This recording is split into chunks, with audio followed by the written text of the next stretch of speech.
ज्ञानतिमिरान्धस्य ज्ञानाञ्जनशलाकया चक्षुरुन्मीलितं येन तस्मै श्रीगुरवे नमः। भवानी शङ्करो वन्दे श्रद्धा विश्वासरूपिणो याभ्यां विना न पश्यन्ति सिद्धाः स्वान्तस्थमीश्वरम्। वन्दे बोधमयं नित्यं गुरुं शङ्कररूपिणं यमाश्रितो हि वक्रोऽपि चन्द्रः सर्वत्र वन्द्यते।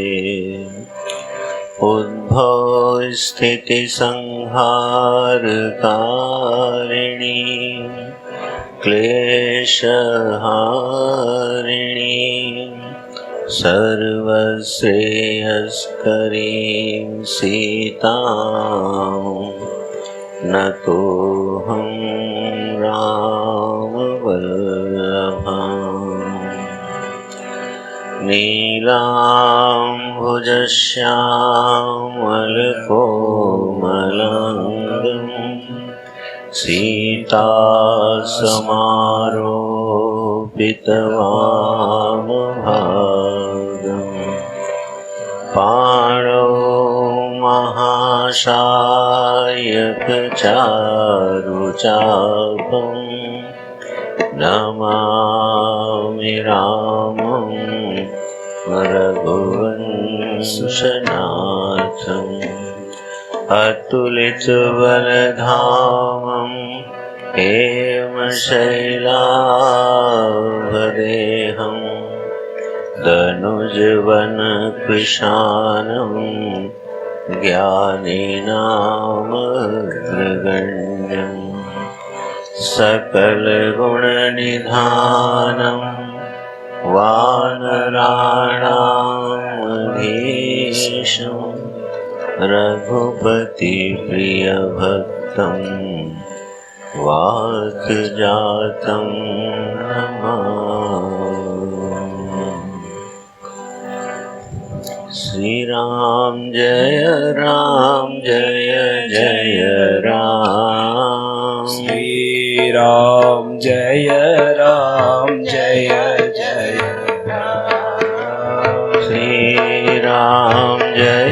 राम। श्रीराम जय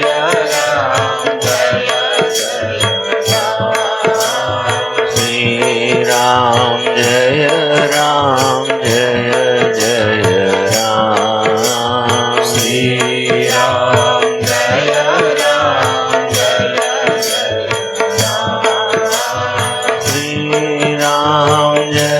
श्रीराम जय जय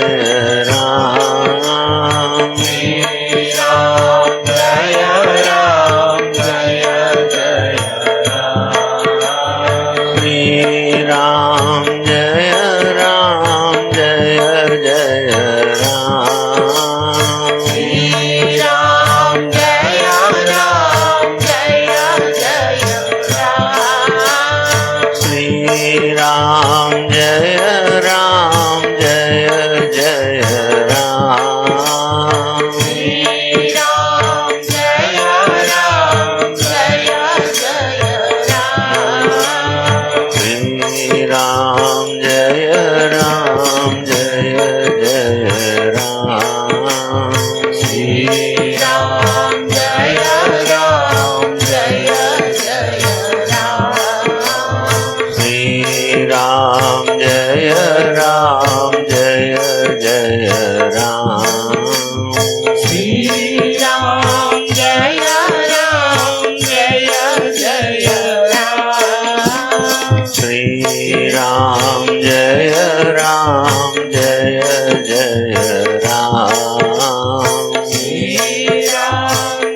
राजा राम जय राजा राम जय सीताराम जय सीताराम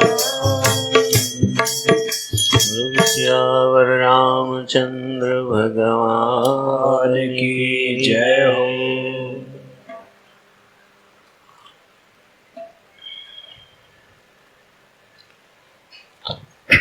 गोस्वामी जी रामचरितमानस कहने के पूर्व खूब वंदना करते हैं। जो जो उनको स्मरण में आता है सबकी वंदना करते जाते हैं। गणपति भगवान की वंदना करते हैं, विष्णु भगवान की वंदना करते हैं, शिव पार्वती जी की वंदना करते हैं, ब्राह्मणों की वंदना करते हैं, संत समाज की वंदना करते हैं, तीर्थराज प्रयाग की वंदना करते हैं। और अब उनका मन हो गया कि थोड़ी दुष्टों की भी वंदना कर ली जाए। बीच में उनको दुष्टों का स्मरण हो गया। शायद इसलिए हो गया होगा कि दुष्टों ने उन्हें सताया बहुत, तो उनकी याद आ गई होगी कि चलो इनकी भी वंदना कर लें, जिससे मानस लिखते समय ये हमारे हृदय में जरा प्रवेश ना करें, तो इनको प्रणाम करके दक्षिणा पानी देके थोड़ा दूर बिठा दिया जाए। वैसे प्रयोजन बताया है कि हम दुष्टों की वंदना इसलिए कर रहे हैं कि जरा लक्षण पहचान लो, अगर कहीं अपने में होए तो उसको निकाल दिया जाए। तो इसलिए गोस्वामी जी थोड़ी जरा दुष्टों की वंदना करते हैं। एक तरफ तो संत की वंदना करी, उनके स्वभाव की वंदना करी। संत के स्वभाव की वंदना हम लोगों ने कल देखी थी कि जो स्वयं कष्ट सह के और दूसरों को आनंदित करता है उसका नाम है संत। अब इसका ठीक उल्टा लक्षण हो गया दुष्टों का कि बहुरी बंदी खलगन सती भाए, जे बिनु काज दाहिन हुबाए, परहित हानि लाभ जिनके रे, उजरे हर्ष विषाद बसेरे। जो लक्षण दुष्ट का किया है, पहला तो कहते हैं कि जो बिना किसी प्रयोजन के ही दूसरे को नुकसान पहुंचाने में जरा आनंद लेते हैं, ठीक संत के लक्षण से उल्टा लक्षण है खल का। माने किसी प्रयोजन से कोई किसी को कष्ट दे तो यहाँ तक तो बात समझ में आती है कि उसका कोई काम बनता है, बिगड़ रहा है तो चलो दुष्टता से पूरा कर ले। लेकिन गोस्वामी जी कहते हैं वो तो स्वार्थी है। जो अपने हित के लिए थोड़ा दूसरे का नुकसान पहुंचा के अपना हित बना ले, वो तो स्वार्थी हुआ। ये दुष्ट उससे भी ऊंची कैटेगरी के हैं। ये बिना किसी कारण के ही दूसरे को कष्ट पहुंचाने का आनंद लेते हैं, और दूसरे की जो हित है वो इनके लिए हानि है, और दूसरे का जो लाभ है इनके लिए हानि है, और दूसरे की हानि इनका लाभ है। माने कोई कष्ट में जाए तो अकारण बड़े प्रसन्न होते हैं कि चलो बड़ा अच्छा हुआ। तो यह भी एक मानवीय स्वभाव हो सकता है और होता है कई बार। बहुत से लोगों का ऐसा स्वभाव होता है कि बिना किसी प्रयोजन के किसी दूसरे को, और ऐसे दूसरे को जिनका उसके साथ कोई संबंध भी नहीं है, उसकी बढ़ती देख करके और जलने लगते हैं और उसका नुकसान पहुंचाना चाहते हैं। तो बोले ऐसे दुष्टों की मैं वंदना करता हूँ जो दूसरों के उजड़ने पर बड़े हर्षित होते हैं। और एक लक्षण और बड़ा बढ़िया किया है, पर अकाजु लगी तनु परिहरहि, जिम हिम उपल कृषि दलि गरहि। बोले ये ऐसे बड़े विशिष्ट स्वभाव लेके भगवान ने इनको भेजा है क्या। बोले अगर किसी दूसरे को नुकसान पहुंचाना हो और उसके नुकसान पहुंचाने में अगर इनको अपना शरीर भी मिटाना पड़े तो अपने को मिटा के दूसरे को नुकसान पहुंचाएंगे। ये टॉप क्वालिटी के खल हैं। खुद बर्बाद हो जाएंगे लेकिन दूसरे को मिटा के दम लेंगे। और दृष्टांत क्या बड़ा सुंदर दृष्टांत दिया, जो ओले गिरते हैं ना, वो ओले फसल को भी बर्बाद करते हैं और खुद भी गल के नष्ट हो जाते हैं। तो ऐसे जैसे ओले होते हैं ऐसे कुछ दुष्ट लोग होते हैं, और ये समाज में हैं, नहीं तो इनकी गणना गोस्वामी जी करते नहीं। ये लोग ऐसे पाए जाते हैं। बड़े स्वामी जी एक विनोद वाली बात सुनाते थे। बोले एक आदमी गांव में था, बड़ा दुष्ट था, तो सभी उससे डरते भी थे और उसको दंडित भी करते थे। तो एक बार गांव के जंगल में एक शेर आ गया और वो गांव की बकरी कुत्ते वगैरह उठा ले जाता। तो एक बार शाम को ये दुष्ट आदमी जो है उधर जंगल की तरफ जा रहा था। तो लोगों को बड़ा कुतूहल हुआ, पूछा भाई तुमको मालूम नहीं क्या उधर शेर आया हुआ है? बोले इसीलिए तो जा रहा हूँ। तो लोगों ने सोचा शायद इसको बड़ी ग्लानि हो गई होगी, तो जा रहा है जंगल की शेर ही खा जाए, ऐसे जीवन से क्या फायदा जो दूसरों को कष्ट पहुंचाता है। तो बोले मालूम है ना वहाँ शेर है? बोले इसीलिए जा रहा हूँ कि शेर जब हमको खाएगा तो उसको मनुष्य का मांस खाने की आदत पड़ जाएगी और उसके बाद गांव में वो तुम सबको खाएगा। बोले वाह। तो ये कोई अर्थवाद नहीं है। बहुत बार ऐसा होता है कि आदमी अपना धन लगा के, ठीक है, अपना श्रम लगा के दूसरे को बर्बाद करने की कोशिश करता है।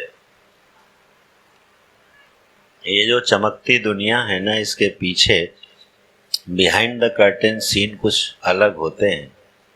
ये आपके कॉरपोरेट सेक्टर, ये आईटी सेक्टर, ये बॉलीवुड, ये हॉलीवुड, जरा कभी इनके पर्दे के पीछे का सीन देखना। खुद लोग लाखों करोड़ों रुपए लगा के और दूसरे का अधिकार छीनते हैं, उसको आगे नहीं बढ़ने देते।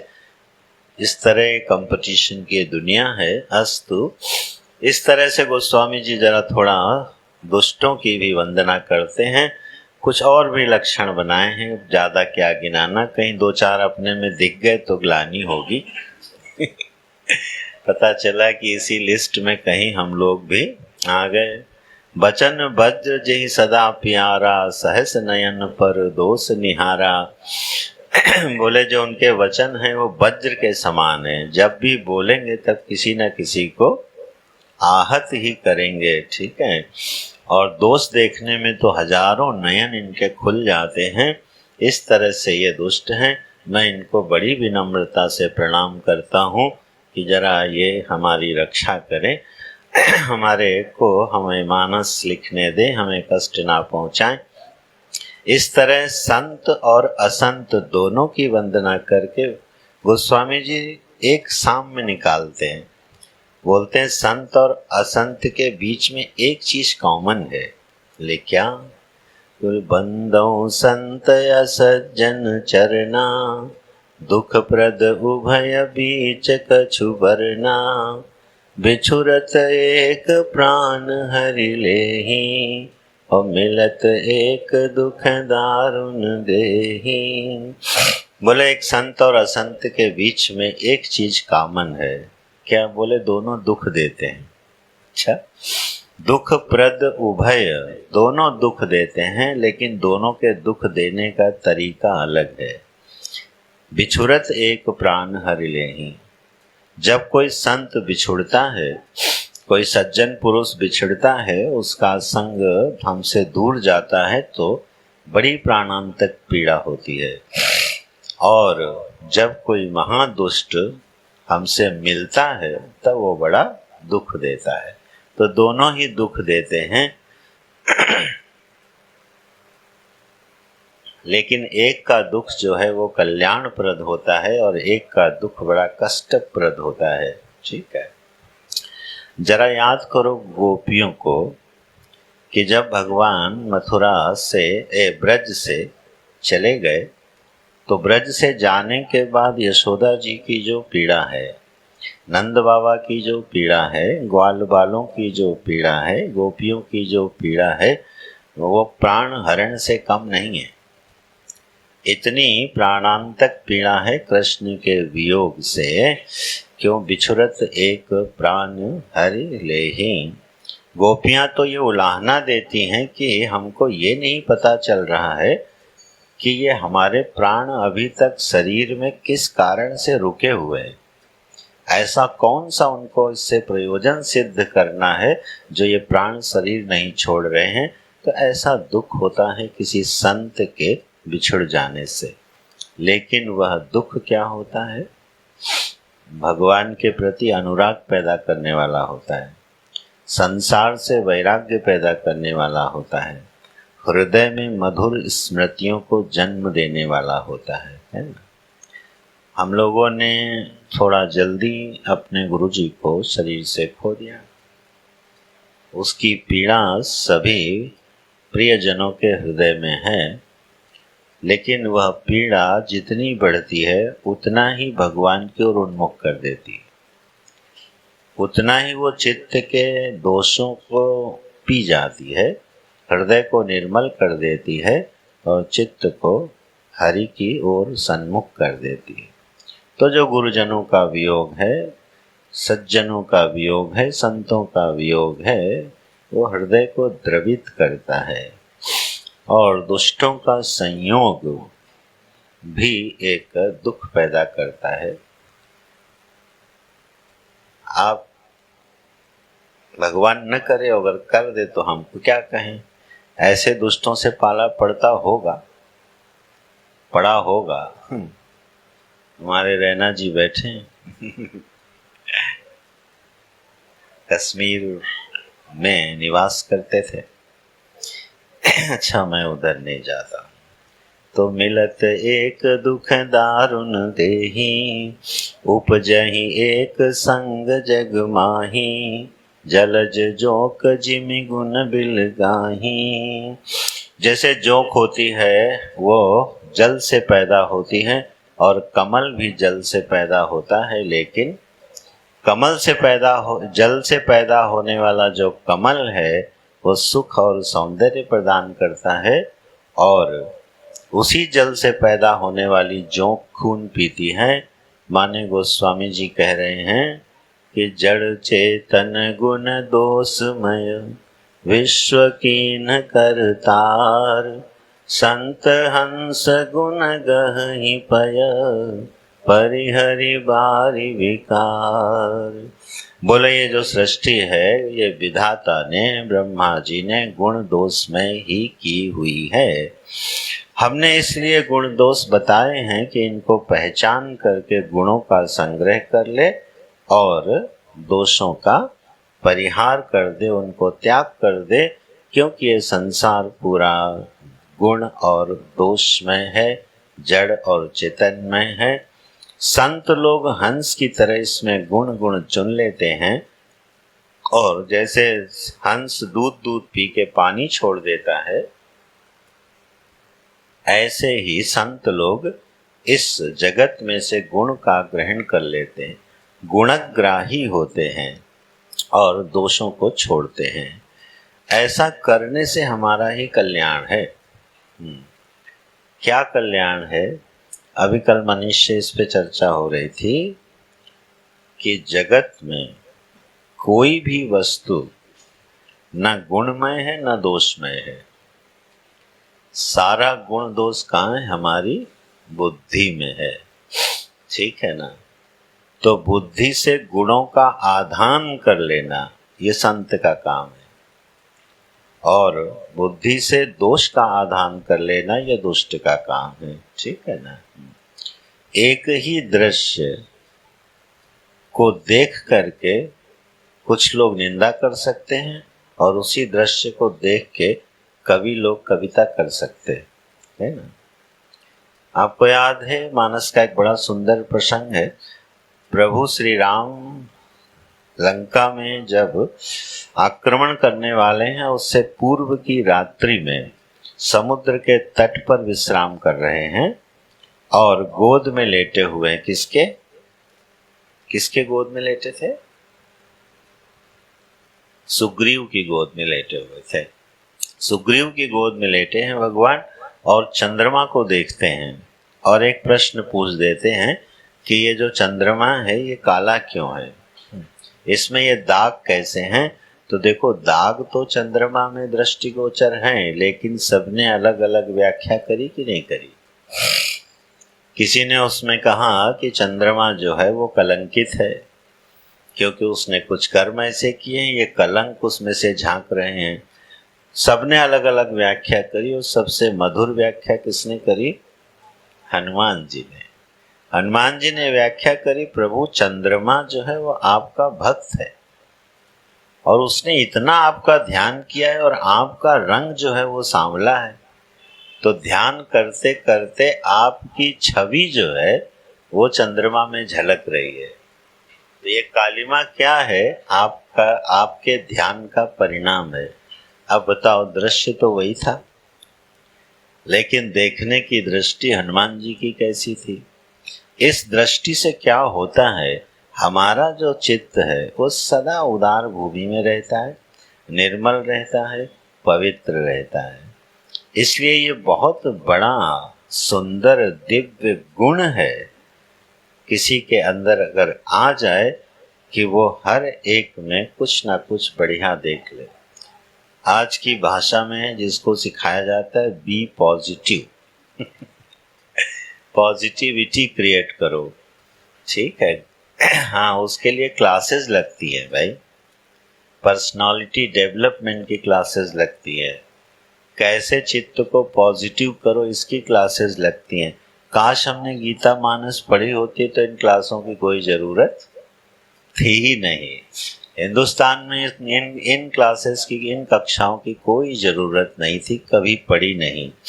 साइकियाट्रिस्ट की ज़रूरत नहीं थी इस देश में। सारे समाधान जो हैं वो गीता और मानस में और पुराण में मिल जाया करते थे। तो ये बुद्धि का बहुत एक सुंदर गुण है और गोस्वामी जी कहते हैं ये अपने आप नहीं आता। अस विवेक जब देई विधाता, तब तजी दोष गुण ही मनुराता। काल स्वभाव कर्म बरि आई, भले प्रकृति बस चुकई भलाई। खलहु करहि भल पाई सुसंगु, मिटहि न मलिन स्वभाव अभंगु। गोस्वामी जी तो बड़े दीन भाव के भक्त हैं ना, बोले ये सब हमसे कुछ नहीं होगा। अस विवेक जब देई विधाता, भगवान जब कृपा करें, ब्रह्मा जी की इच्छा हो जाए तो ऐसा गुण दे दें हमारी बुद्धि में कि मैं ऐसी दृष्टि से जगत को देखने लगूं। और अगर ऐसी दृष्टि से नहीं कोई देखता है, दुष्टता का जीवन जीता है, तो एक बड़ी सैद्धांतिक चौपाई गोस्वामी जी ने लिखी है, दुष्टता जो जीवन में है वो अंततो गत्वा प्रकट हो जाती है, कभी छुपती। जीवन पर्यंत हमारा कोई पाप कभी छुप के रह नहीं सकता। ये प्रकृति का विधान है कि किया हुआ पाप कर्म कितना भी व्यक्ति छुपाना चाहे कभी छिपने वाला नहीं है। उघरहि अंत न होई निवाहु, काल ने जिमि रावण राहु। उघरहि अंत न होई निवाहु, ये एक ना एक दिन उघड़ के सामने आ ही जाते हैं। जैसे काल नेमी और रावण। रावण ने जानकी जी को हरण करने के लिए साधु का वेश बनाया और थोड़ी देर में अपने स्वरूप में आ गया।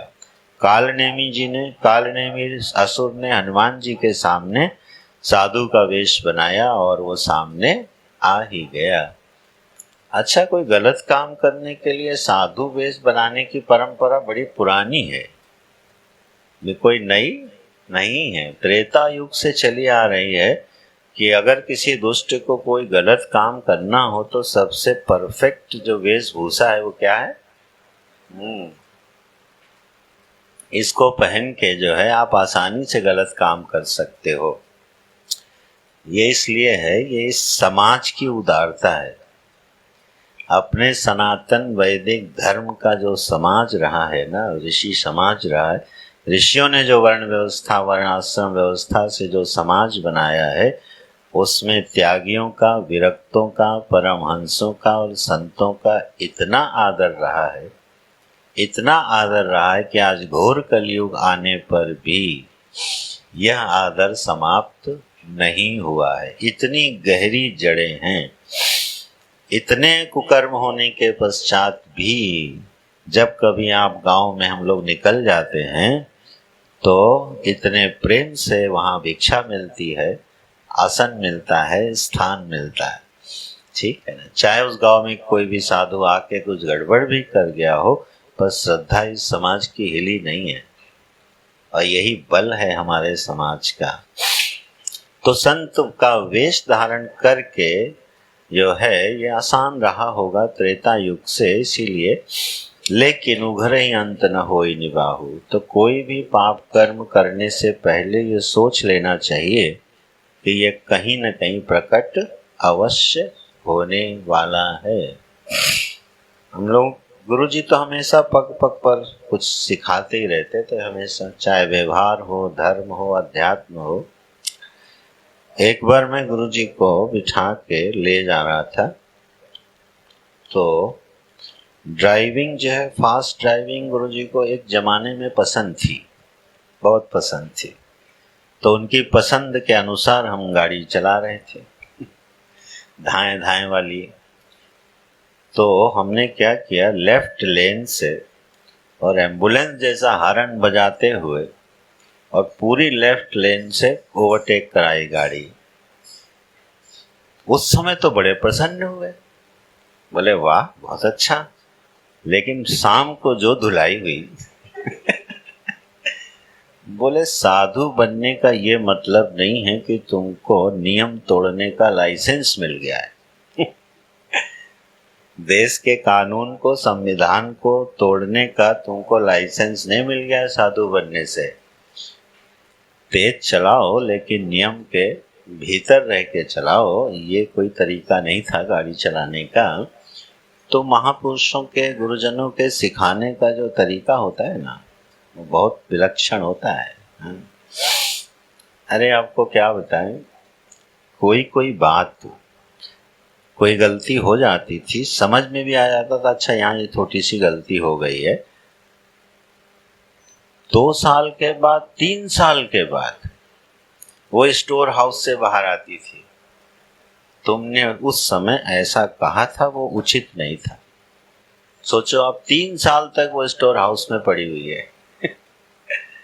और वो बोलते हैं ना, चोट तब मारो जब लोहा गरम होए। तो वो प्रतीक्षा करते थे कि कब चोट मारने वाली परिस्थिति आई है, जिससे उपदेश हृदय में चला जाए। अस्तु, जो पाप कर्म है जब भी जीवन में हो जाए तो प्रायश्चित कर लेना चाहिए। पुनः मैं नहीं करूँगा ऐसा संकल्प कर लेना चाहिए, भगवान के चरणों में निवेदन कर लेना चाहिए। नहीं तो हमारे कर्म के 12 लोग साक्षी हैं, भागवत में पढ़िएगा, किससे किससे छिपाओगे आप। 12 लोग हमारे कर्म के साक्षी हैं जिन्हें हम जानते ही नहीं हैं, और उनमें से कोई न कोई पोल कहीं न कहीं खोल देगा। तो इस तरह से पाप कर्म के प्रति सावधान रहना चाहिए। तो दुष्टों को वंदना करते हैं गोस्वामी जी। सबको वंदना कर कर के लगा जैसे थक गए, तो इकट्ठे सबको मिला के पहले वंदना करते हैं कि देव दनुज नर नाग खग प्रेत पितर गंधर्व बंदों किन्नर रजनीचर कृपा करहूँ अब सर्व। देवताओं को, राक्षसों को, मनुष्यों को, नागों को, पक्षियों को, प्रेतों को, पितरों को, गंधर्वों को, नारायण, किन्नरों को, रात्रि में विचरण करने वाले उल्लुओं को, सभी को प्रणाम किए जा रहे हैं और कह रहे हैं आप भी कृपा करो, आप भी कृपा करो। और चारों प्रकार से उत्पन्न हुए 84 लाख योनियों में समस्त प्राणी हम पर कृपा करो, और करते करते बोल गए, सिया राम मैं सब जग जानी, करहूँ प्रणाम जोरी जुग पानी। सब कुछ सीताराम में है। माने इतनी वंदना इसलिए कर रहे हैं क्योंकि उनको दर्शन क्या होता है, ईशावास्यम यदगम सर्वम। क्योंकि ये सब कुछ ईश्वर से आच्छादित है तो सब वंदनीय हो जाता है, चाहे वो प्रेत हो चाहे भूत हो। अब देखो, हनुमान जी की मदद किसने करी थी? प्रेत ही तो था वो, है ना। जब तुलसीदास क्या चित्रकूट के घाट पर भई संतन की भीड़, तुलसीदास चंदन घिसे तिलक लेत रघुवीर। ये बात किसने कही? प्रेत ने। प्रेत ने पहचान करा दी किससे? प्रभु श्री राम से। तो बताओ, प्रेत भी वंदनीय हो गया कि नहीं हो गया? तो इस तरह से गोस्वामी जी सबको सिया राम में एक दृष्टि से देखते हुए सबको प्रणाम करते हैं। किसी ने पूछा, इतना प्रणाम काहे कर रहे हो? बोले, निज बुद्धि बल भरोस मोहि नाही, ताते विनय करऊं सब पाही, मति अति नीच ऊंची रुचि आछी, चाहिए अमिय जग जुरई न छाछी। बोले, ऐसा है कि मेरा जो प्रयोजन है, प्रयोजन तो है अनंत गुण गण निधान, करुणालय वरुणालय, अनिर्वचनीय शक्ति, अनंत कोटि ब्रह्मांड का जो अधीश्वर है उसकी लीलाओं का वर्णन करना है। काम इतना बड़ा करना है और सामर्थ्य तो ऐसी है कि कोई अमृत की इच्छा करे और मट्ठा का भी जुगाड़ ना हो। इच्छा किसकी है? कि अमृत पैदा करूंगा, अमृत लाऊंगा। बोले, अच्छा सामर्थ्य कितनी है? बोले, सामर्थ्य तो इतनी भी नहीं है कि 2 टाइम मट्ठा भी मिल जाए। तो हमारी बुद्धि का हाल तो यही है। मैं वर्णन जिसका करने जा रहा हूँ वो तो अप्रमेय अगोचर अनंत शक्तिमान है। तो मुझे भरोसा नहीं होता कि मैं वर्णन कर पाऊंगा, इसलिए मैं सबकी वंदना कर रहा हूँ। और सबकी वंदना के पीछे एक बड़ा मधुर प्रयोजन और है। कभी इसको ध्यान दीजिएगा। जब हम कोई काम करने चलते हैं और हमको लगे ये काम हमारी सामर्थ्य से बड़ा है, तब हम प्रायः बहुत से लोगों को स्मरण करते हैं। ठीक है। जब भी कोई कार्य करना हो, अगर अधिक से अधिक लोगों का आशीर्वाद इकट्ठा कर लिया जाए तो हमारा बल बढ़ जाता है। ये एक विज्ञान है। ठीक है। माता पिता हैं, गुरुजन हैं, बड़े लोग हैं, इसलिए अकारण जैसे आप किसी से मिले और वो बड़ा है तो आप उसको इतने प्रेम से प्रणाम कर लो कि उसके मन में आपके प्रति उस समय एक सहृदय की भावना जन्म ले ले। आपने अपना बल बढ़ा लिया। ऐसे बल बढ़ता है। और इसलिए आप देखना, हम लोगों की संस्कृति में प्रणाम की कितनी परंपरा है। प्रातः काल उठ के रघुनाथा, मातु पिता गुरु ना वही माथा। यहाँ से भगवान की दिनचर्या शुरू होती है। तो रोज रोज पिताजी माताजी को क्यों प्रणाम करना भाई? अरे रोज रोज करने से इसका अनुभव मुझे उल्टे रूप से ऐसा हुआ कि जब कभी रास्ते में हम लोग चलते हैं और कोई रुक के बड़े विनम्रता से और भाव से प्रणाम करता है तो अकारण ही उसके प्रति एक मन में दया का, एक आशीर्वाद का, अनुग्रह का भाव बिना पूछ के आता है। एक अजनबी व्यक्ति भी जब बड़े भाव से प्रणाम करता है और कोई टेढ़ी आंख तरेर के धक्का दे के निकल जाता है तो स्वाभाविक प्रतिक्रिया ये है कि अनुग्रह तो नहीं आता उसके ऊपर। ठीक है। तो इस तरह से अनुग्रह का बल इकट्ठा करते रहना चाहिए। ठीक है। जब कभी मोटर से निकलो और मंदिर का शिखर दिख जाए तो प्रणाम कर लो, देव नदी दिख जाए प्रणाम कर लो, वट वृक्ष पीपल दिख जाए प्रणाम कर लो। ठीक है, बोले ये सब दिन भर प्रणाम ही करते रहे, लेकिन आप ध्यान देना, इससे आप इतना बड़ा बल इकट्ठा कर रहे हो समष्टि से कि वह बल आपके बहुत काम आने वाला है। तो गोस्वामी जी जो सबको प्रणाम किए जा रहे हैं, ये समष्टि से अपना बल इकट्ठा कर रहे हैं। एक बार की बात है, वो परम पूज्य अखंडानंद महाराज जी जो सदी के बहुत बड़े विद्वान हुए, अब सभी लोग जानते हैं, तो बिरला जी की मोटर में थे, बिरला जी उनके भगत थे। तो मिसेस बिरला बैठी हुई थी, महाराज जी बैठे हुए थे, वृंदावन की बात है। तो रास्ते में कुछ साधु जा रहे थे और वो साधु वो वाले थे अलग बम। अलग बम समझ गए ना? नहीं, अरे अलग बम जय गिरनारी शिखर पे बैठ के खबर ले हमारी, दाल रोटी हमारे पास है, घी मिल जाए तो मर्जी तिहारी, और जोत चिलम में लगी आग। आप समझे? अलग बम माने जो धुने पर बैठकर, ध्यान रखना वो निंदनीय नहीं है। मैं ऐसे ऐसे संतों से मिला हूँ गुरुजी की कृपा से परिव्रजन में, कि जिनका चित्त और जिनकी तपस्या इतनी निर्मल है, ठीक है, लेकिन वो गांजा पीते थे। ठीक है, लेकिन ये जरूरी नहीं है कि गांजा पीने वाला दुष्ट ही हो, हमको तो गुण ही ग्रहण करना है ना। खैर, तो महाराज जी के मुख से निकल गया कि ये खड़िया पलटन जा रही है। ठीक, और उन्होंने देखा कि मिसेस बिरला हाथ जोड़ के प्रणाम कर रही है। ये पावन प्रसंग में खुद लिखा है महाराज जी ने। अपनी गलतियां महापुरुष लिखने में संकोच नहीं करते। बोले तो मिसेस बिरला ने कहा कि महाराज जी, ये चाहे खड़िया पलटन हो जो हो, हम तो इनको साधु देख के प्रणाम करेंगे तो हमको तो समष्टि का आशीर्वाद मिल ही जाएगा ना। अब ये जैसे हैं वैसे रहे। तो महाराज जी को बड़ा अच्छा लगा ये बात, उन्होंने पावन प्रसंग में इसका उल्लेख किया है कि हमने देखो गलती करी और हमारे मुंह से एक अशुभ वचन निकला, क्या पता उसमें कोई वीतरागी संत ही हो। तो इस तरह से जो प्रणाम की परंपरा है हम लोगों के यहाँ, उसका जरा थोड़ा लाभ उठाना चाहिए। हर जहाँ भगवान की विभूति दिखे उसको प्रणाम करना चाहिए।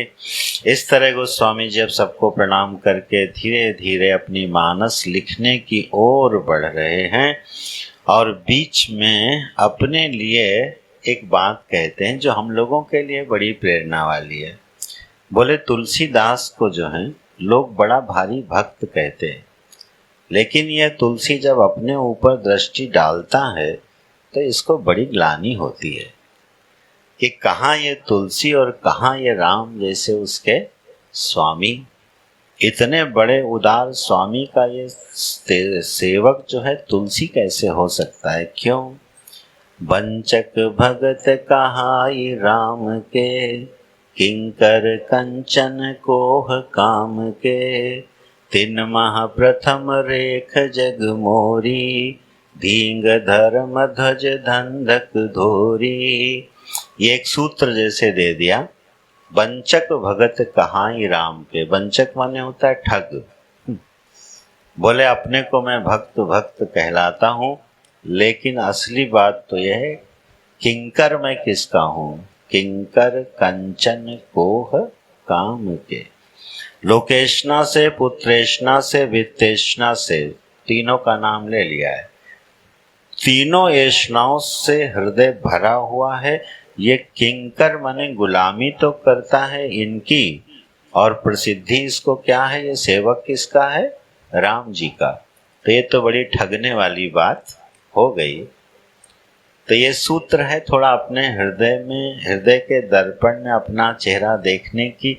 बीच बीच में गोस्वामी जी अपना डालते जाते हैं, फुलझड़ियाँ छोड़ते जाते हैं। ये गोस्वामी जी अपने लिए नहीं लिख रहे हैं, ये सब बड़ी कृपा करके उन्होंने ये दर्पण दिखाया है। अच्छा, किंकर माने क्या होता है? किम करोति, उसको बोलते हैं किंकर। जो हाथ जोड़ के खड़ा रहे और पूछता रहे क्या करूं क्या करूं क्या करूं, उसको बोलते हैं किंकर।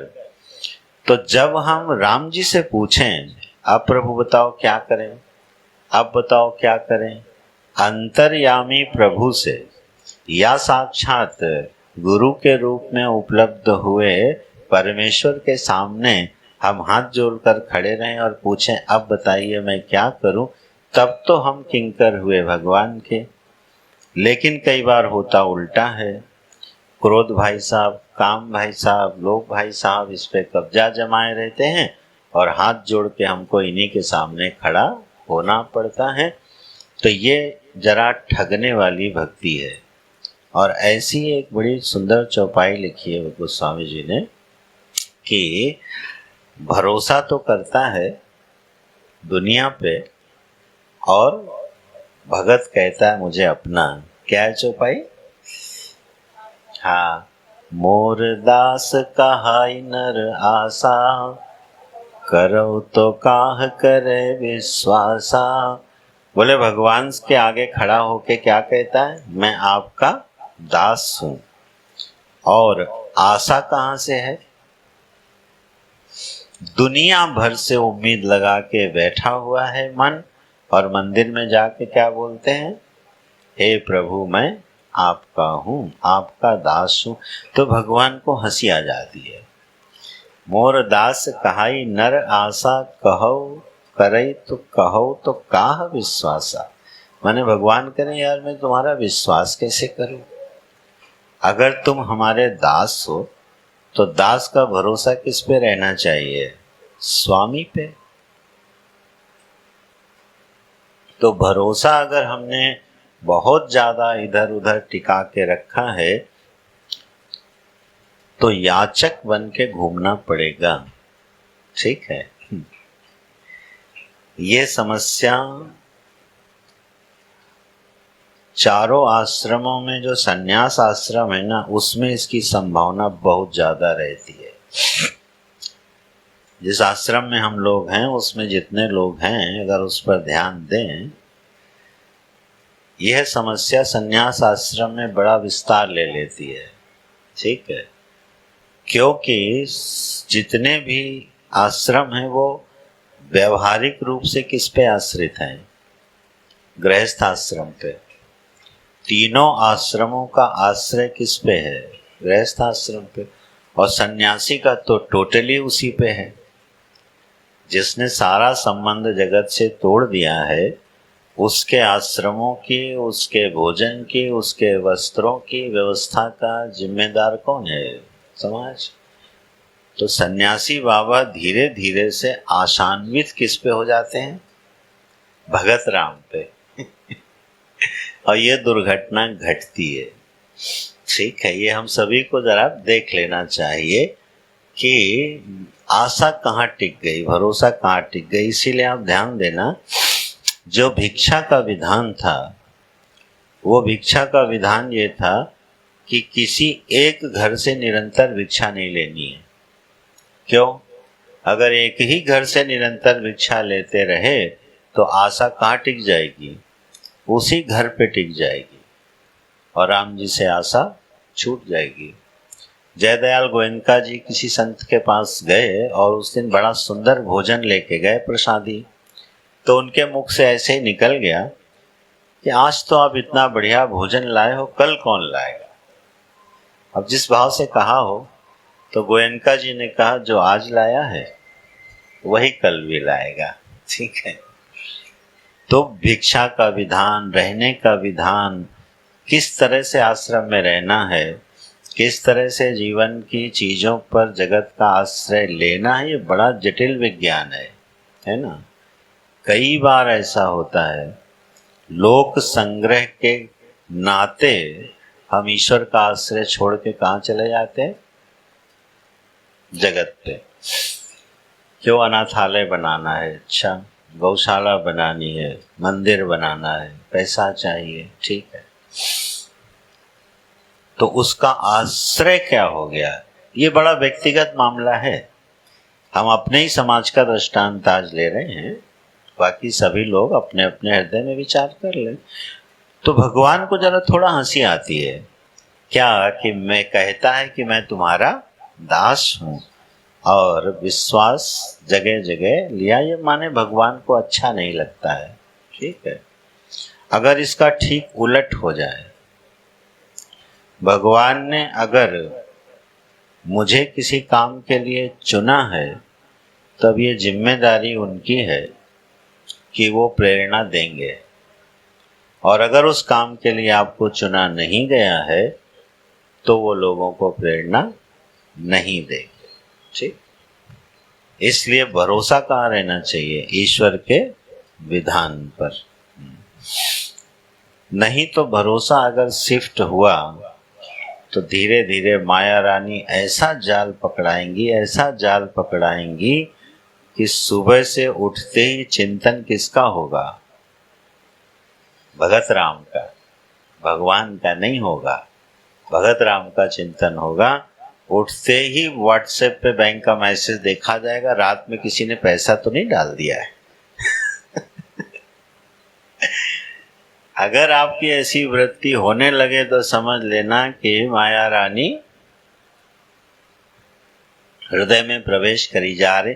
तो यह बात सभी जीवों के लिए है। मैंने तो एक आश्रम विशेष की करी। ईश्वर के भरोसे में रहना सीखना हो तो गोस्वामी जी से सीखो, मीरा जी से सीखो, चैतन्य महाप्रभु से सीखो। ईश्वर के भरोसे में रहने से जो जीवन में सुख, शांति, निश्चिंतता और विश्राम मिलता है, वो पुरुषार्थ के आश्रय में रहने से कभी मिलता नहीं है। जो भगवान को जरूरी होगा वो हमसे करवाएंगे, जो जरूरी नहीं होगा वो हमसे नहीं करवाएंगे, उनकी इच्छा। ऐसे गोस्वामी जी अपना निवेदन करते हैं, बोलते हैं अच्छा आओ चलो कुछ लिखा जाए। फिर लिखने से पहले बोले लिखूं कैसे, क्यों? बोले आज तक श्रुतियां नहीं लिख पाई, मैं कैसे लिखूं? आप वंदना प्रसंग पढ़ोगे ना तो झूले की तरह झूलते रहोगे। अच्छा आप लिखने जा रहे हैं तो शारद शेष महेश विधि आगम निगम पुराण नेति नेति कही जासु गुण करहि निरंतर गान।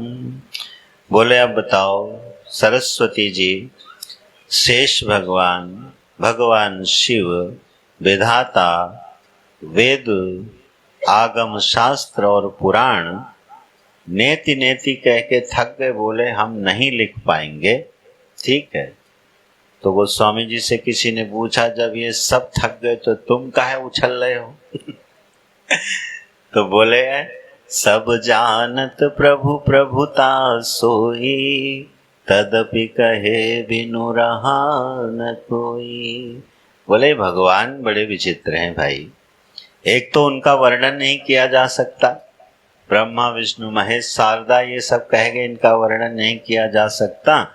लेकिन भगवान के गुण, प्रभाव, सौंदर्य ऐसा है कि जो जो भगवान के समीप जाता है वो बिना कहे रह ही नहीं पाता। और इसीलिए ग्रंथ पे ग्रंथ सदियों से निकलते चले आ रहे, स्तोत्र पे स्तोत्र रचे आ रहे। भगवान की महिमा को अगर कोई छूता है तो वो गुनगुनाने लगता है ना? अरे लोक व्यवहार में, जीवन में अगर हम कुछ अच्छा कर ले जाते हैं, कोई अनुभव अच्छा मिल जाता है, तो देखो उसको बताने की बेचैनी होती है कि नहीं होती? अच्छा उसको तो छोड़ो, जब इस समय हम लोग कभी यात्रा पे आते हैं और बढ़िया यात्रा पे जा रहे हैं, गाड़ी रुकी और सुंदर झरना दिखा, बढ़िया प्रकृति का, तो सबसे पहला काम क्या होता है? Mobile on, video call on. उसकी मैं निंदा नहीं कर रहा। क्यों? मन में क्या है? अरे वाह मैंने इतना सुंदर दर्शन किया, अब ये बात मैं 2-4 लोगों को बताऊं, अपने प्रियजनों को बताऊं। तो जब भी किसी सौंदर्य का दर्शन होता है तो स्वाभाविक इच्छा होती है बताया जाए। तो अगर भगवान के थोड़े से गुणों का, उनके थोड़े से भक्ति का जिसको अनुभव हो रहा है, वो बिना बोले रहेगा? रह ही नहीं सकता है।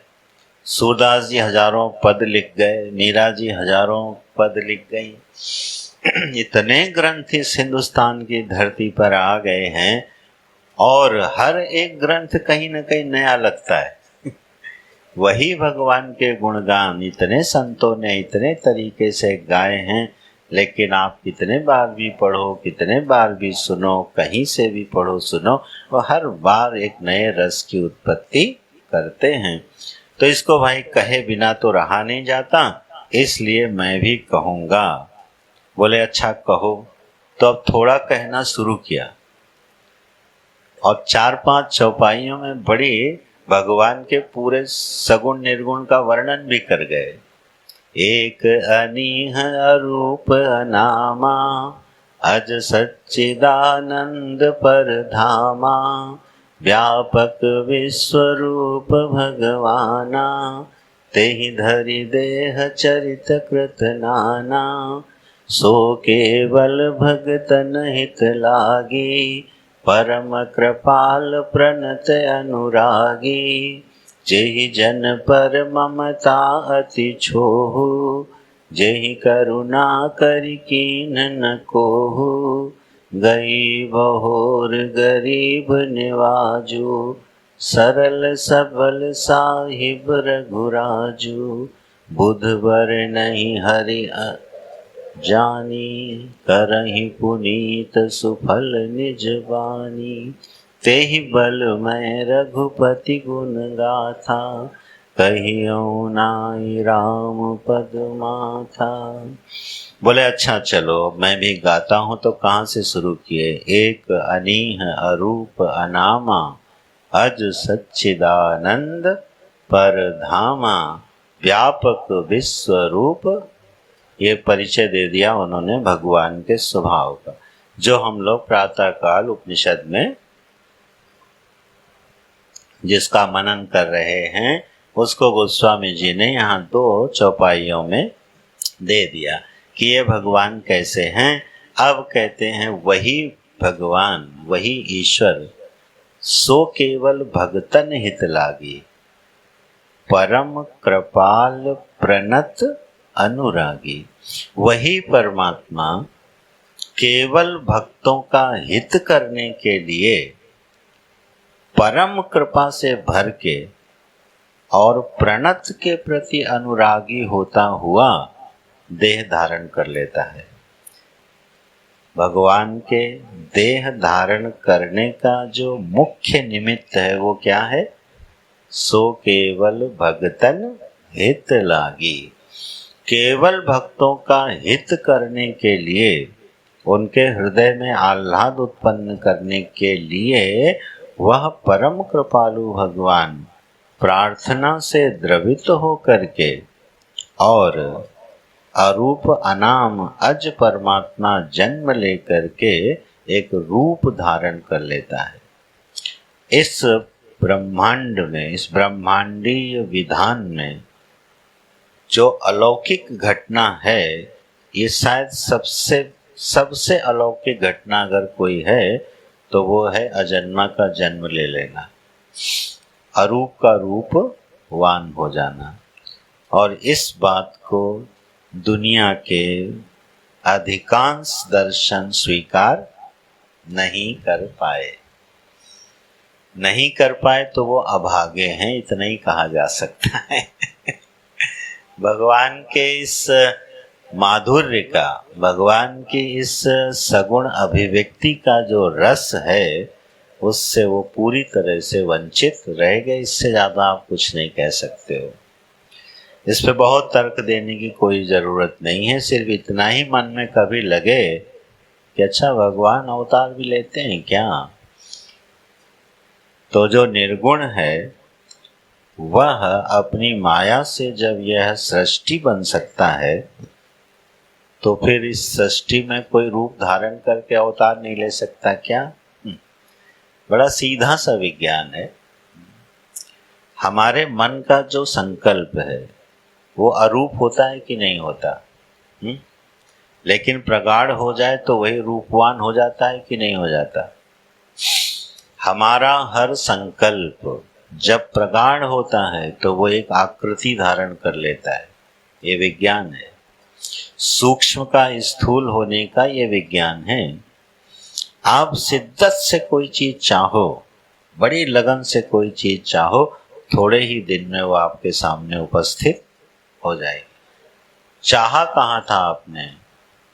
मन में। वो तो अरूप है, सूक्ष्म है, लेकिन वो उपस्थित हो गई द्रव्य के रूप में, पदार्थ के रूप में। ठीक है। साधकों के साथ अक्सर ऐसा होता है। क्या बोले, आज शाम को अगर बढ़िया खरबूजा मिल जाता तो अच्छा था।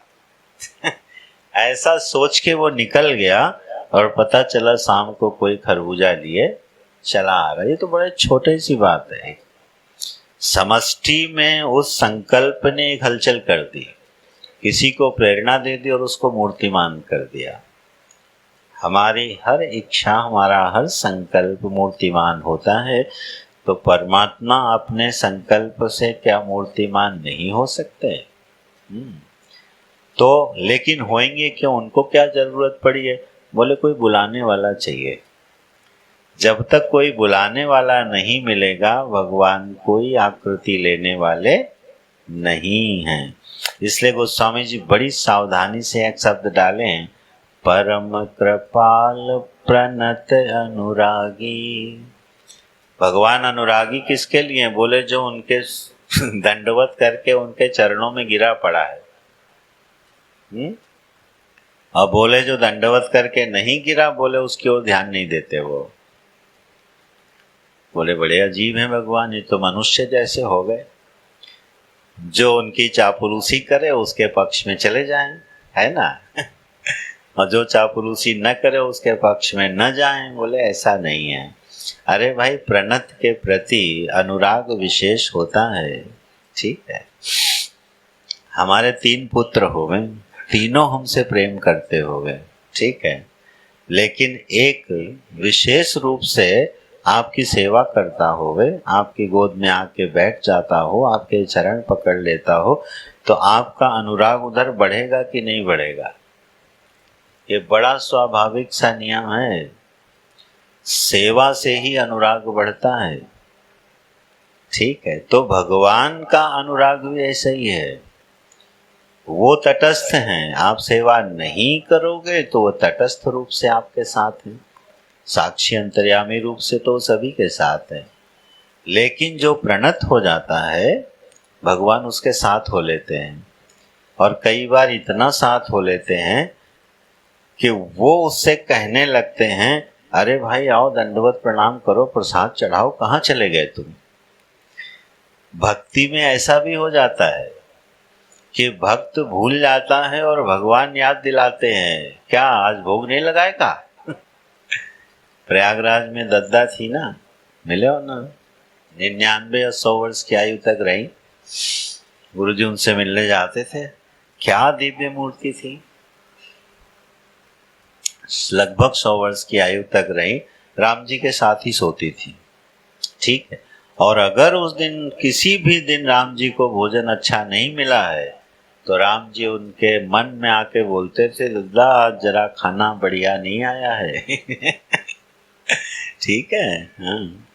अभी यहाँ बैठे हैं हमारे तिवारी जी, जब वो माता जी हॉस्पिटल में थी कोरोना में, तो उन्होंने फोन किया घर में, सर्दी के दिन थे, ठाकुर जी को सर्दी लग रही है, तुम लोगों ने ठीक से कंबल नहीं उड़ाया उनको। शरीर से चली गई, वो विदा हो गई, बड़ी सुंदर सदगति को प्राप्त हुई हूँ। लेकिन देखो आप, कोरोना में हॉस्पिटल में डेथ बेड पर है और वहां से फोन किया जा रहा है, आज तुम लोगों ने ठाकुर जी को कंबल नहीं उड़ाया है। तो प्रणत अनुरागी है। ये भक्ति वाला मामला बिल्कुल दूसरा चलता है। तो भगवान प्रणत के प्रति बड़े अनुरागी हो जाते हैं, और जिसके प्रति अनुरागी हो जाए उसके हृदय के माधुर्य का, आनंद का जरा आप रस देखो। जो आनंद सिंधु सुख राशि, सी करते त्रैलोक सुपासी। ऐसा जो आनंद सिंधु है जिसके हृदय में उतर जाए उसका क्या होता होगा। तो गोस्वामी जी यहाँ लगाते हैं धीरे से, परम कृपाल प्रणत। अब उनका हृदय भर गया। इतनी सुंदर चौपाइयाँ लिखते हैं जब वो द्रवीभूत हो जाता उनका हृदय कि जेहि जन पर ममता अति छोहो, जेहि करुणा कर कीन्ह कोहो। बोले जिनको अपने जन पर ना बड़ी ममता हो जाती है, ठीक है, जिनको भक्तों पे ममता हो जाती है और बड़ा प्रेम हो जाता है, वो भगवान ना इतने करुणावान होते हैं कि उस बालक पर, उस भक्त पर कभी क्रोध नहीं कर पाते। जिस भक्त पर ममता कर बैठते हैं उस पर क्रोध नहीं करते। ये भक्ति की बड़ी सुंदर भाषा है, ठीक है। हमें जब किसी से बहुत प्रेम ममता हो जाए तो उसकी 10-12 गलतियों पर भी हम पर्दा डालते चले जाते हैं, गुस्सा नहीं आता, बल्कि लाड़ दुलार और प्यार ही आता है। तो भगवान का ऐसा स्वभाव है। तवास्मि शंभो। एक बार कोई शिव जी के सामने हाथ उठा के बोल दे तो शिव जी रीझ जाते हैं, उसके हो जाते हैं। फिर वो जो चाहे उसको ले जाओ भैया, तथास्तु। करुणा इतनी है कि फिर भगवान उस पर क्रोध नहीं करते। और गई बहोर गरीब निवाजू, सरल सबल साहिब रघुराजू। ये चौपाई गुरु जी को बड़ी प्रिय थी। गई बहोर गरीब निवाजू, सरल सबल साहिब रघुराजू। गई बहोर माने फिर जब बड़े दयालु हो जाते हैं ना भगवान, तो जो जो हमसे छूट गया है वो भी सब उठा उठा के ला के दे देते ठीक है।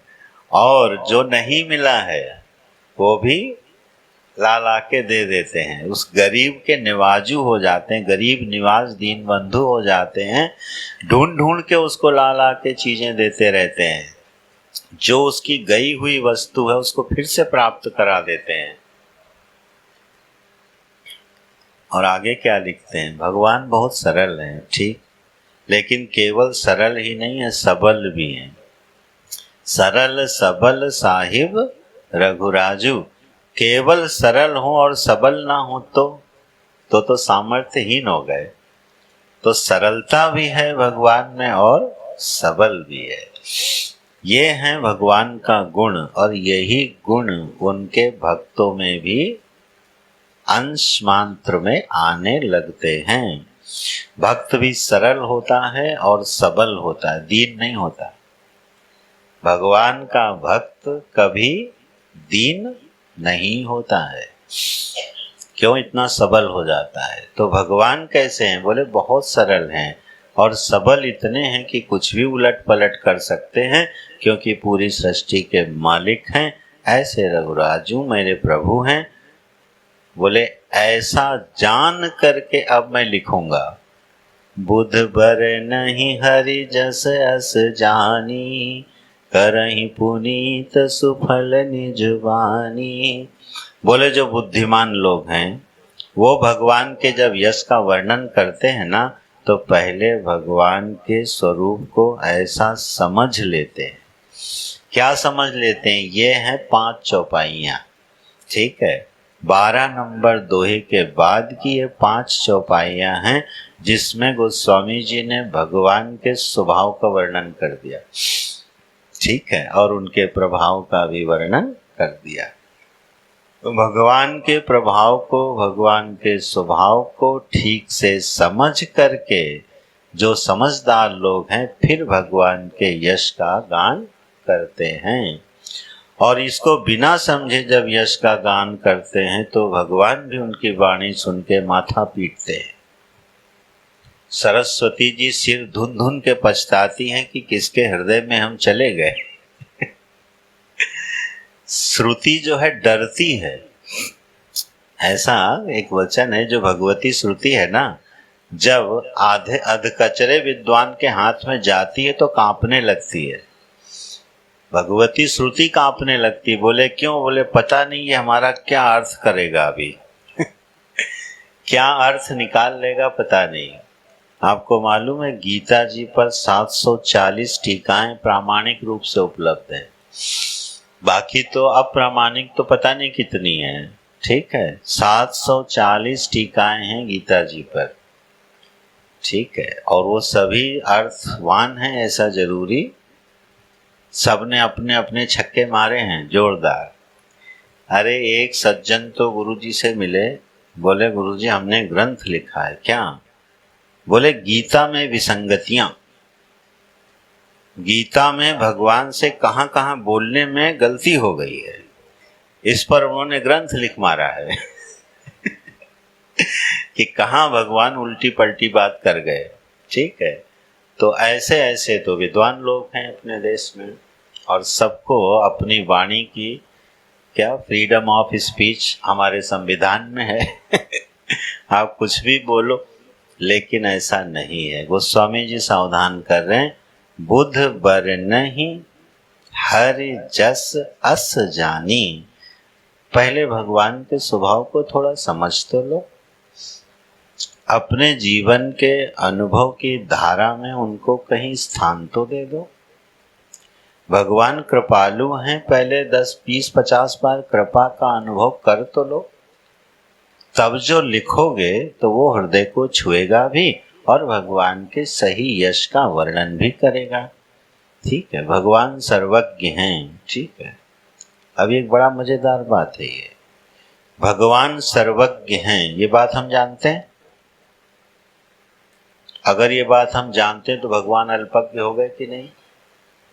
सोचो, भगवान सर्वज्ञ हैं, ये बात आप सर्वज्ञ हुए बिना जानोगे कि अल्पज्ञ होके जानोगे? अल्पज्ञ होके वो सर्वज्ञ हैं ये कैसे जान सकते हो? अल्पज्ञ बुद्धि कभी सर्वज्ञ को जान सकती है? कभी नहीं। और हर अल्पज्ञ बुद्धि भगवान को क्या कहती है? वो सर्वज्ञ हैं। किसके दम पे कहते हो कि वो सर्वज्ञ हैं? श्रुति के बल पे बोलते हो, और थोड़ा हमें अनुभव भी है कि वो सर्वज्ञ हैं। कैसे सर्वज्ञ? हमने बहुत छिपाने की कोशिश करी, लेकिन वो चीज हम छुपा नहीं पाए। जब हमारे किसी कर्म का फल हमें उपस्थित हो गया हमारे सामने, तब हमको पता चला कि भगवान जरा सर्वज्ञ हैं। वो भूले नहीं, हमको अपने उस कर्म का फल देने के लिए भूले नहीं। भगवान किसी के कर्म के फल को अपने पास रखते नहीं हैं, सबका फल सबको दे देते हैं। ये कौन कर सकता है? सर्वज्ञ परमात्मा। थोड़ी वेदांत की भाषा में अगर हम लोग बात करें, भगवान की सर्वज्ञता अनुमान प्रमाण से जानी जाती है। ठीक है, और वह अनुमान श्रुति प्रमाण से समर्थित है, इसलिए प्रमा बन गई। भगवान सर्वज्ञ हैं, भगवान सर्वज्ञ हैं, ये प्रमा है। इस प्रमा का साधन क्या है? प्रमा के साधन को प्रमाण कहते हैं ना। किस प्रमाण से कौन सी प्रमा बनती है? तो अनुमान प्रमाण से ये प्रमा बनी कि सर्वज्ञ है। लेकिन वह अनुमान प्रमाण निर्दोष कब होगा? जब उसको श्रुति का प्रमाण मिलेगा, और श्रुति कहती है कि ईश्वर सर्वज्ञ है। तो इस बल पे एक प्रमा बन गई कि भगवान सर्वज्ञ हैं। अब देखो, हम अल्पज्ञ बुद्धि के लोग सर्वज्ञ परमात्मा को पहचान गए कि नहीं पहचान गए? जिसको बुद्धि से नहीं पहचान सकते उसको भी पहचान लिया कि नहीं पहचान लिया कि वो सर्वज्ञ है? तो क्या इस श्रुति बल से ये नहीं पहचान सकते कि वो हमारे हृदय का हृदयेश्वर बिहारी होके हमारी आत्मा होके खेल रहा है? ये नहीं पहचान सकते क्या? वह आनंद रूप है, फिर ये हम नहीं पहचान सकते क्या? हम श्रुति के हर वाक्य को अपना अनुभव बना सकते हैं अगर सही तरीके से उस पर मंथन होवे, चिंतन होवे, ध्यान होवे, गुरु की शरणागति होवे, जीवन थोड़ा व्यवस्थित होवे, तो सारे अप्रमेय सिद्धांत उसके अनुभव में आ सकते हैं। ये नियम है, ये विज्ञान है भगवान का। तो गोस्वामी जी कह रहे हैं भैया ऐसा थोड़ा जान जान के वर्णन करो तो अच्छा है। और करहि पुनीत सुफल निज वाणी, अपनी वाणी को पवित्र करना और फलवती बना देना, इसीलिए मैं यह वर्णन करने जा रहा हूँ। तेहि बल मैं रघुपति गुण गाथा, कहियहु नाई राम पद माथा। जब पहली बार हमने मानस पढ़ी, मुझे याद है, हमको लगता था अब अगली चौपाई से रामायण शुरू होने वाली है। 43वें दोहे तक शुरू ही नहीं हुई है। 43वें दोहे पे जाके आएंगे, भरद्वाज मुनि बसहि प्रयागा, तिनहि राम पद अति अनुरागा, जागवलिक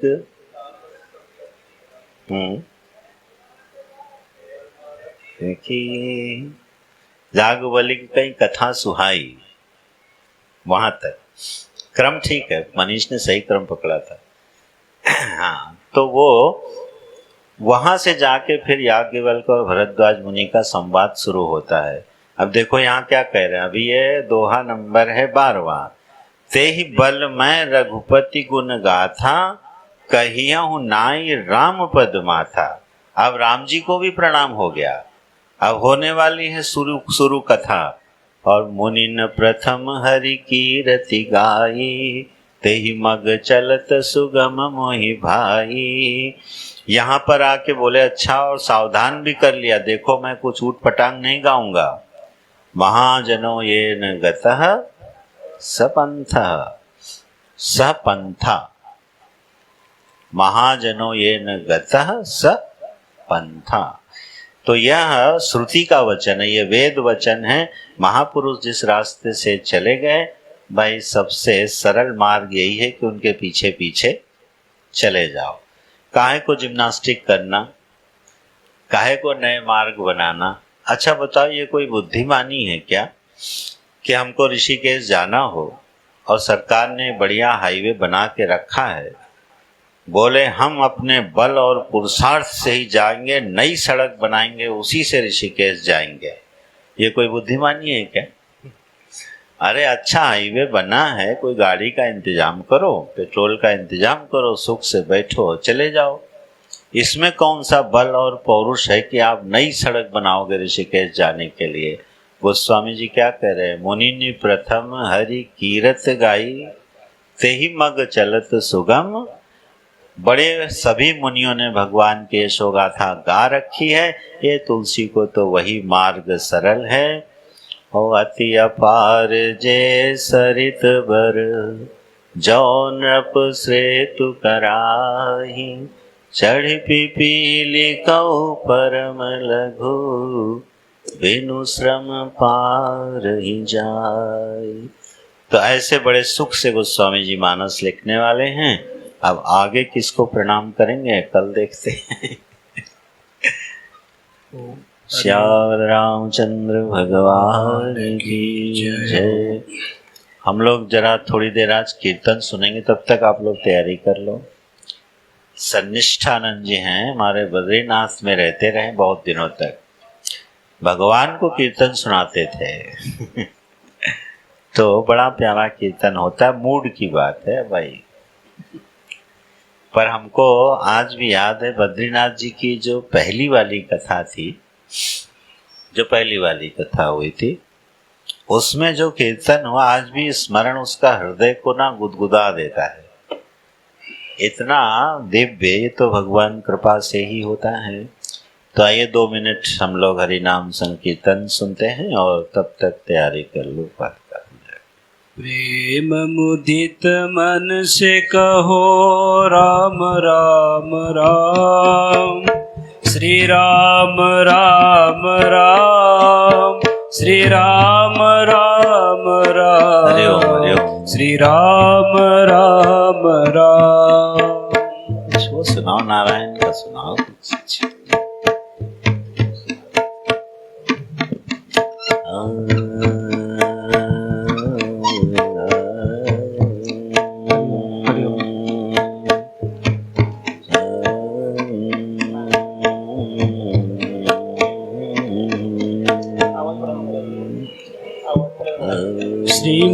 नारायण नारायण नारायण